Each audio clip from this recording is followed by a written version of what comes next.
Bonjour, je suis Hakim La'alam et je vous propose ma chronique du jeudi 13 juillet 2023.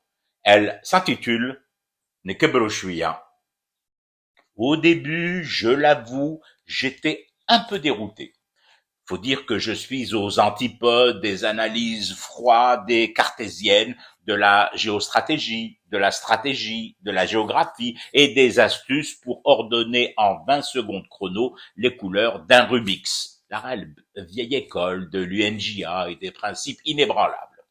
Tout ça pour dire que lorsque nous avions déroulé l'autre jour le tapis rouge à l'italienne Giorgia Meloni, je m'étais tout de même gratté le menton en me disant au fond de moi, un fond insondable, oula, v'là qu'on fricote avec l'extrême droite et les ligues fachos.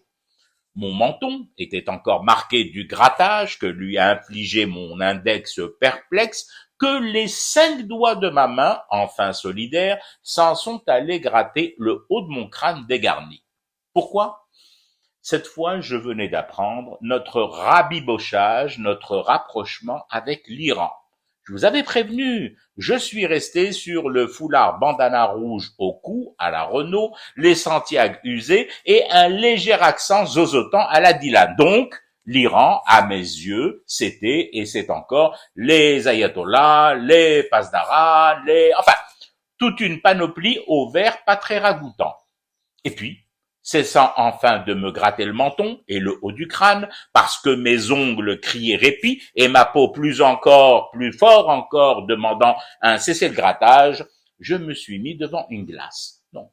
Non, pas de miroir, mais la bonne grosse glace où chocolat et vanille se disputent les faveurs de mon palais asséché par la canicule, et je me suis remémoré des faits, en me grattant la mémoire cette fois-ci. L'effet Madeleine de Proust de ma crème glacée a ramené devant mes mirettes le tapis rouge déroulé l'autre jour à Madame Meloni par Macron, après la bourde diplomatique commise par son Moussa Darmanin.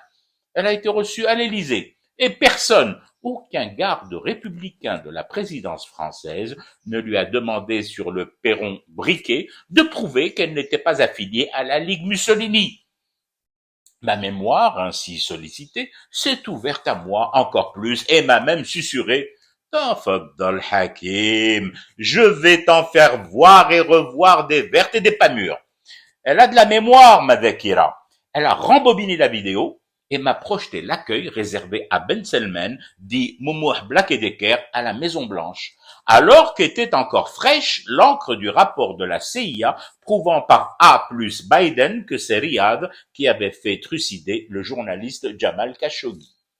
Et c'est vrai que sur la vidéo, je ne voyais aucune forme de gêne particulière chez Oncle Joe, le président américain, ni de retenue dans l'accolade donnée à MBS. Vous croyez que là, ma mémoire a mis sur stop, qu'elle m'a dit « T'en as suffisamment !» Que nenni, elle en a remis une tournée, la garce. Question de me laisser pantelant, ivre de souvenirs et groggy par cette géostratégie dont j'ignorais les subtilités. Elle m'a rediffusé en 4K, s'il vous plaît, les images de la tente de Kadhafi dressée dans un jardin présidentiel à Paris, avec en guest star le troll Nicolas venant téter le thé et les mallettes pleines de bifton dans ce mobil-home de luxe planté dans le sein de l'aristocratie française. Du coup, c'est moi qui ai dit stop. Mémoire, oh mémoire, c'est bon, j'ai ma dose. Georgia, tu reviens quand tu veux. Ma tante est ta tante. L'ayatollah Raisi, marhaban bik. Bon, question protocole, les pasdaran laissent leurs flingues, leurs cordes et leurs cravaches à l'entrée de la DZI. Et vive la réelle politique. Et tahia la géostratégie pour tous. Pas que pour Nico, Manu, Joe et la franchise Marvel réunis. Je fume du thé et je reste éveillé. Le cauchemar continue.